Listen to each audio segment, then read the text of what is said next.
Hello and welcome again. Welcome to the last week of Tech Like Joseph. I hope that you have enjoyed this session. I hope that you have been very collaborative and you have been very active in this session.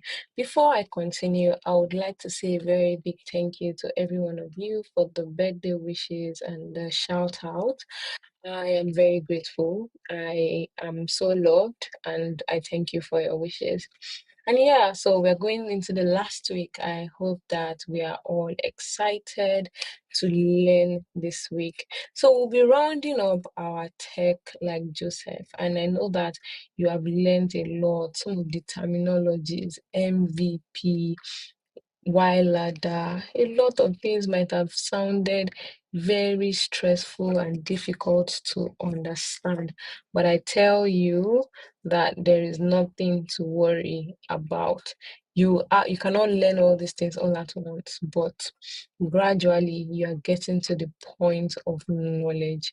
Every day that you go through it, you just realize that you become an expert at it because you are practicing it every day, you are researching about it every day, and before you know it, you will become a guru in this thing. So don't feel stressed that you don't understand those things. I have been working in tech for years and there are still new things that I am learning. So there's nothing to worry about. There's nothing to panic about. You're doing just fine. All right. The goal of our topic today is working as a team on your tech idea. I am teaching you things that no matter where you find yourself in tech, they would be very, very useful to you.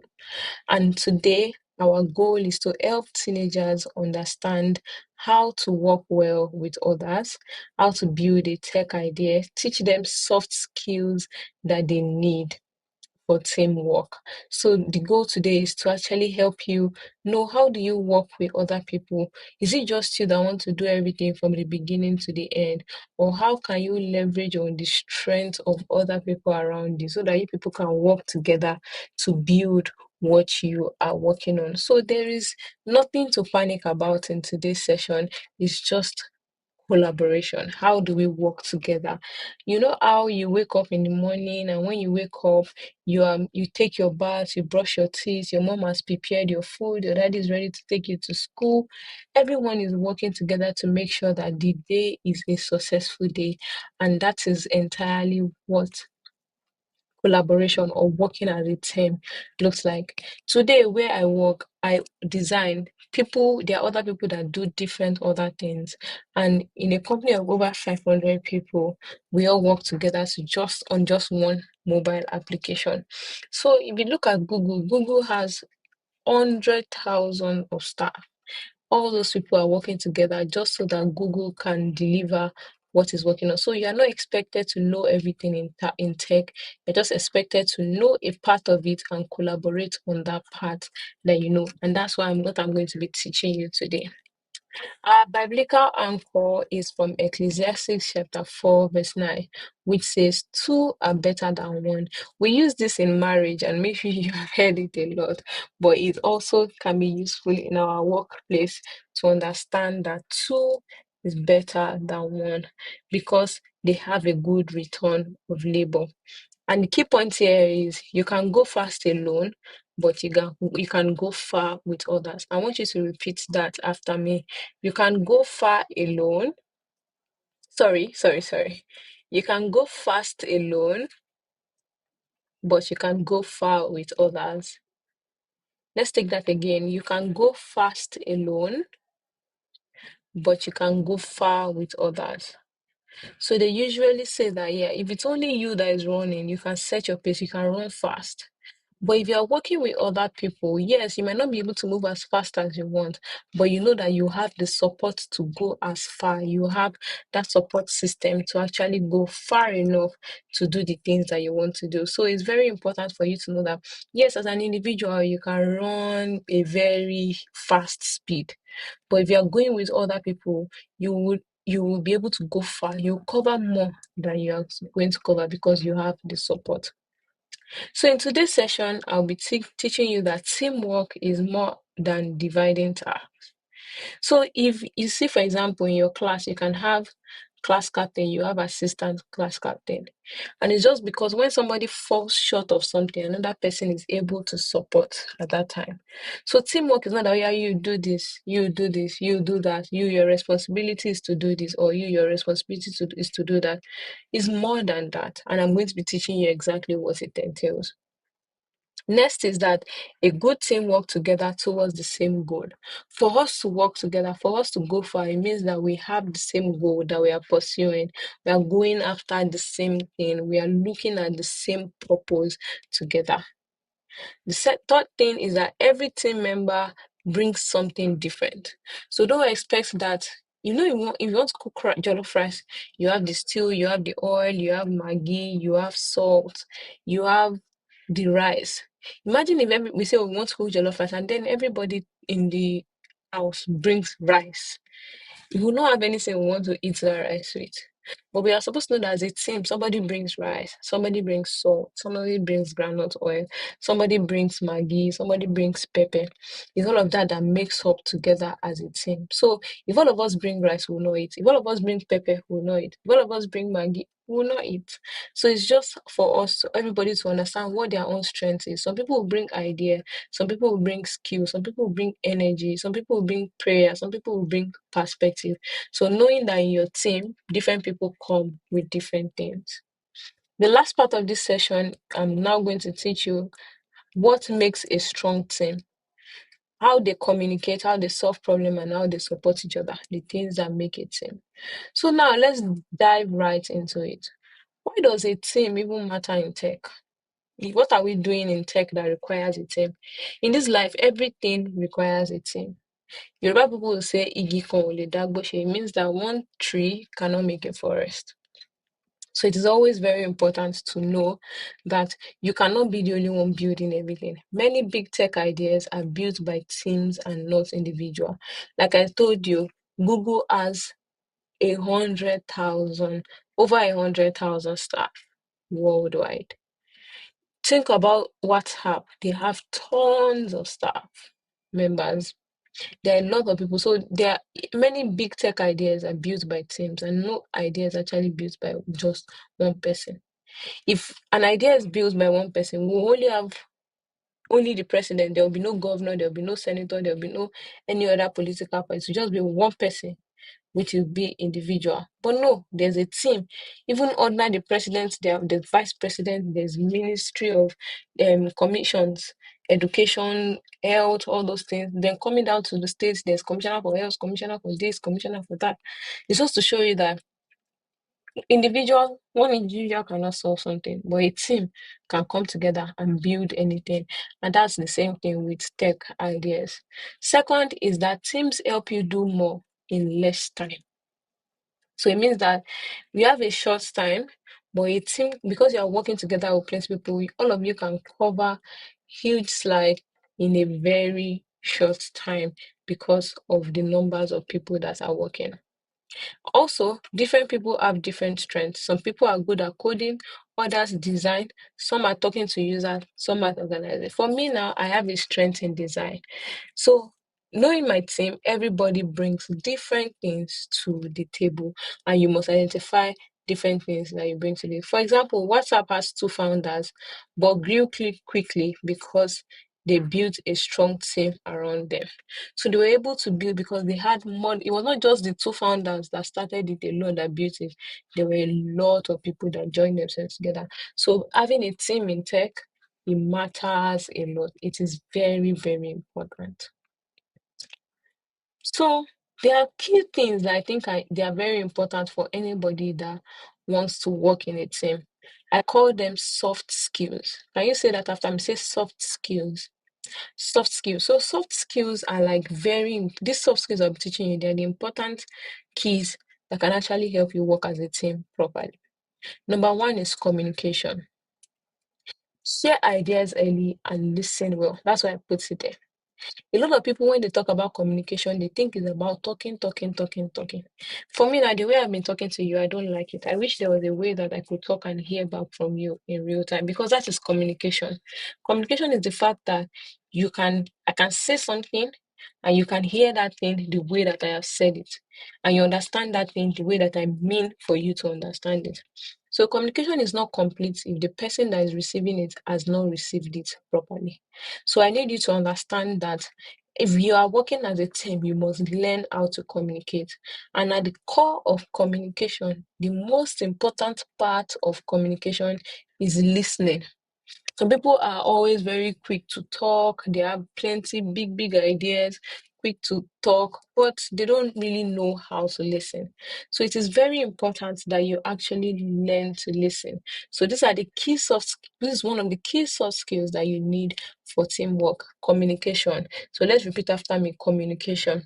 It is very, very important. Communication is very important. So if you have any idea and you're working in a team, you share that idea early enough. Let everybody know where you are standing. Let everybody know what your ideas are, what you are thinking, and also listen to other people's ideas. Very important. The next soft skill that is important for teamwork is collaboration. Work together, not against each other. If you communicate clearly, you actually see that you'll be able to collaborate easily. Because when you are talking quickly, this is what I want to do today, this is what you will do. When you finish this, I will pick up this. When I finish this, you pick up this. And we are working as a team, all of us together, not against each other. We'll collaborate effectively. So don't see anybody in your team as your enemy. Or see, the moment you start saying, I don't like this person, you see that you might not even be able to work well with that person because you have some sort of resentment already in your heart for that person. So I would always recommend and advise that anybody working in a team grow a certain type of cordial likeness with the person. Enjoy working with the person that you're working with. If you don't like them, just realize that you won't be able to give your best. Imagine if all the people that came together with Joseph to actually save all the people that came together with Joseph when the pot sorry when the king of Egypt, Pharaoh, actually told him that, okay, let's build this barn, let's save food for the next 7 years. Imagine if they do not collaborate and the person that they told to say, yeah, you put the yam here, you yeah, saw the pepper here. The person decided to say, yeah, no, why is it me that you're telling to carry the pepper? Can't somebody else carry it? All those kind of things. You see that at that they will not be able to successfully execute something that will save famine from the whole land. So please and please know that it is very important to collaborate effectively. Know that you are working towards the same goal. You are working together and not against each other. The next is what we call emotional intelligence. This is very, very important. I know we have talked about AI, which is artificial intelligence, but this is the human part of intelligence, emotional intelligence. Understand how others feel. Manage your own emotions and avoid unnecessary conflict. You cannot completely avoid conflict. You see, I did not say avoid conflict, I said avoid unnecessary conflict, which means that time after time, there will always be situations that will come about. There will always be problems that would arise. There will always be things that need solving, things that definitely need talking about. It will always exist. But one thing I want you to know is that understand how others feel. Don't talk to people anyhow. Don't just say things without looking at the standpoint of how will this person feel when I say these things? How will this person approach this? So there was a situation where I was in a meeting at work, and the person that was supposed to defend the work was not around. And it was just me that was supposed to defend that work at that time. I had to go there and I explained that, okay, this is the situation, the person in charge of this work is not around, but this is what I can tell you about this work. So as much as possible, I did not throw that person that was not around under the light and say, hey, I don't know where he went to, blah, blah, blah, blah, blah. I tried to make them understand that, okay, this is where the jurisdiction of my own work ends. I understand that this other person, this is their work. However, I don't know where they are now. I can look for resources for us to answer this question at the moment, but the best person to talk to in this case is this person. And when he's back, he will answer you. He'll be able to respond to what you're doing. So be look for a way to always communicate emotionally. Communicate emotionally, communicate in a very great way, emotional intelligence, and understand how others feel. Manage your own emotions and avoid unnecessary conflict. The next is problem solving together. Know that in the beginning, I said we are working towards the same goal. know very well that when things go wrong, you are fixing them as a team because you have the common goal. You are working together as a team. So problem solving together is very important. That when things go wrong, you are fixing it as a team. You're not saying that, hey, that's your problem, solve it. Even if it's something you cannot solve, you are able to communicate that, okay, I can't solve this, but let's escalate it. Let's push it to somebody else that can actually solve it. So yeah, these are the key soft skills that I think is important for anybody that is working in tech. The next part of this is how to now work well in a team. I've told you the things that are important to note, the key soft skills. Now, how do you work well in a team? Agree on a goal from the start. From the beginning, let us know what we are doing. Let us know what we want to achieve. If we know our goal from the very beginning and everyone is aware of this goal, it will make it a lot more easier for all of us to contribute towards that goal. So it will make it very easy for everybody to contribute towards the goal. So I would highly recommend that you agree towards a goal from the start. That is the first thing. The second thing is respect each person's roles and strengths.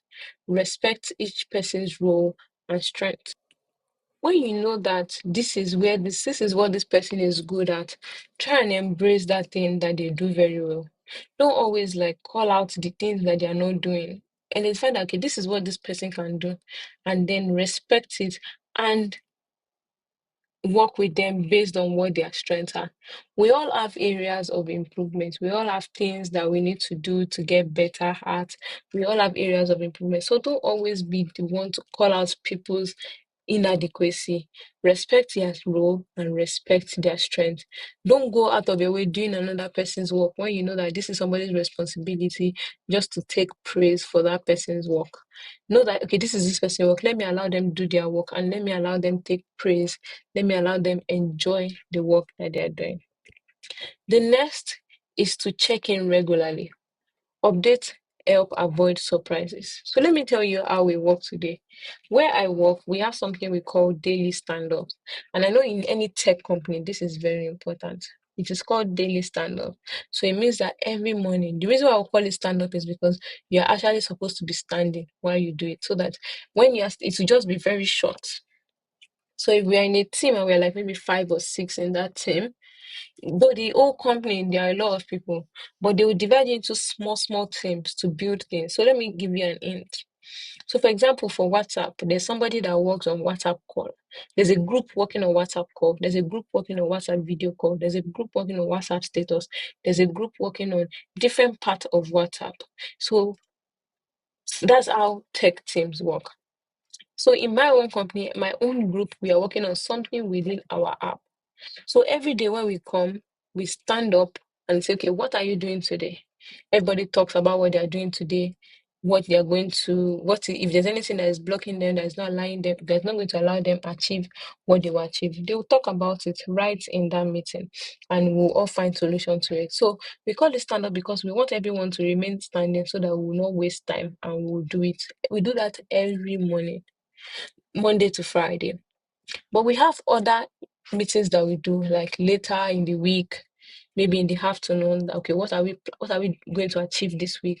What are we going to achieve next week? So there's the daily one is the stand-ups, while the weekly ones also have another name. I don't want to give you all that names so that you will not be stressed. But I want you to know that stand up. When you're talking to your friends, tell them, yeah, let's have stand up. All of you stand up and tell me what you're doing today, what you're going to do tomorrow. So stand-ups are very important. That is the way you check in regularly with your team members. The next thing, share credit and celebrate wins together. This is very important. Again, I'm using my company example because these are things that I do every day. We have something we call kudos. So we have that place where if somebody does something, somebody has achieved something in their work, you give them a kudos, you give them a shout out and say, everybody, this person did, this person will be very happy. It's to let the person feel excited to do work again because it's like you've celebrated what they did well. You gave them a kudos for what they did properly. So always celebrate the wins together. And finally, handle disagreements calmly. This is very important. Don't shout at anybody. I always advise people that when you are talking, always make sure that your voice is on a neutral level. You're not shouting, you're not too loud, you're not too slow. You are talking at a good pace and at a good rhythm. Handle disagreements calmly. Focus on the idea, not the person. So anytime we are trying to address an issue, don't address that person in a bad way. Better still, address the issue rather than the person. Let me explain how you can address the issue rather than the person. Let's say you're supposed um to build, maybe someone you told you're supposed you and your friend are supposed to work on build a chair together. And you said, oh, you bring nail, you bring hammer, me, I'll bring wood, you bring measuring tape that we use to measure different angles of the chair that we want to hammer together. And then the person that brought the nail did not bring a long nail. The person brought a short nail. You know that a short nail will not drill properly into the woods. The next thing you can say, oh, this nail is not long enough. What can we do? Let's find an alternative and do that disagreement calmly. Rather than you saying, that's why you used to bring short nails. You don't know that the wood is getting funny. Hey, no, so there's a best ways to actually talk to people without bringing them down. Address the situation and not the person. The next now is for us to actually have a class example. So you know that you have grouped yourself into things that you have done before, ideas that you said you are going to have before. So now we are going to talk about this example. If I'm supposed to work as a team, how would I go about it? Now, let me give you an example of three students that decide to build an app to help their classmates find lost items. So it means that if something gets missing in the class, they can find it, and they are building an application to actually help people find the items. So the roles that they divided is one person designed the app, one person code it, one person talks to teachers and students to understand what do they get, what gets lost often. Like maybe for example, is pen. Pen is usually what we get missing often. So they have divided themselves and say, okay, this is all our responsibility. They now say, okay, we'll be meeting twice a week to update each other and to test this thing that we are working on. So you see, that's the meeting regularly. My own company, we meet every day. So you can decide to set any cadence or any frequency of how you want to meet with your team. When disagreement happens, e.g., for example, like design color, oh, we don't want the color to be like this, we don't want it to be like this, how we want the app to look like. They all vote and say, okay, yeah, who wants this color? We all vote and we vote what is best for the users. In the end, you see that this app is ready for the school to test, and everyone is proud of the work. Even they celebrate their work on assembly. So, as much as possible, try and put in all these things I have taught you: how to work well, the four pillars or the four skill the four skills, soft skills rather, that you need, which is this for teamwork, communication, collaboration, emotional intelligence, problem solving. You need that. And then the five ways to work well in a team. Let this always be in your mind, consciously and unconsciously, when you're working with someone in a team. Thank you very much. I've come to the end of our lesson today, and there is also going to be um, a discussion with your facilitators. Any question that you have, please ask them. I'm sure they will do good justice to answering this question. Next week, we are going to be talking about tell your tech story. And this is important that whatever you're doing, you're able to tell your stories to other people. My name is Deborah Dada, and I look forward to seeing you in our last class. Bye.